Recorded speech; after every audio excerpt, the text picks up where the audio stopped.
Lorsque vous êtes marié, que vous traversez des problèmes, ne pensez pas que lorsque vous fermez les jambes à votre mari, que vous le punissez, vous détruisez votre maison. Et il y a des femmes qui sont championnes de ces choses, qui dorment avec des collants, des culottes, des jeans, des pantalons. Bien aimé, vous détruisez votre foyer. Parce que la sexualité, c'est la colonne vertébrale de votre couple. La sexualité, c'est l'accompagnement des sentiments que vous ressentez. Si vous vous aimez, il faut que cet amour s'exprime au moyen de la sexualité. Ne mettez jamais de restrictions sur ce point. Le deuxième point sur lequel il ne faut jamais mettre de restrictions, c'est le respect dû au mari. Ne manquez jamais de respect à votre mari. Vous pouvez tout faire à un homme, mais si vous le prenez son respect, il va oublier l'amour qu'il a pour vous. Voilà pourquoi la Bible dit, femmes, soyez soumises. Parce que ce dont l'homme a besoin, c'est le respect. Respecte ton mari, ma soeur. C'est la chose principale dans la vie d'un homme, le respect. Si tu lui refuses ça, en fait, tu as pris des dynamites, tu as mis dans ton foyer et tu es en train d'appuyer sur le bouton on. C'est vous qui allez courir vers Dieu dans un programme de prière pour qu'il vienne toucher votre mari, alors que c'est vous qui détruisez.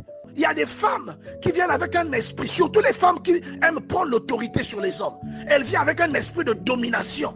Elle veut dominer sur son mari dans la maison. Et elle trouve ça logique. Et elle s'en vante même devant les collègues qui sont au travail. Elle s'en vante auprès de la belle famille. Elle s'en vante même auprès même des neveux du mari. Il y a une femme dont le mari s'est éloigné.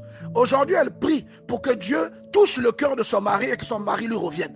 Elle sait qu'elle fait du tort à son mari. Elle crie sur son mari. Elle lui impose des choses. Dieu te dit que ton mari a raison de s'éloigner de toi. Dans le livre de Proverbes, chapitre 21, verset 9.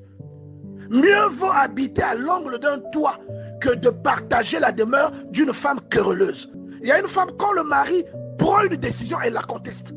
Et s'il insiste, elle sort les griffes. Bien aimé, vous détruisez votre foyer. Il y a des sœurs qui ont perdu des foyers à cause de leur bouche.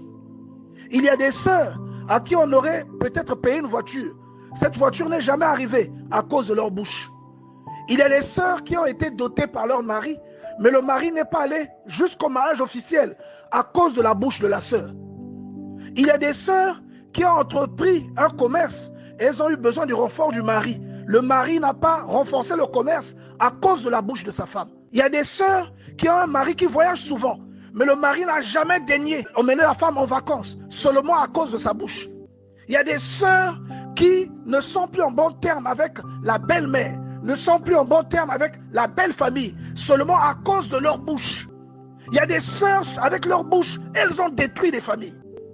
Alors ta bouche t'empêche d'avancer.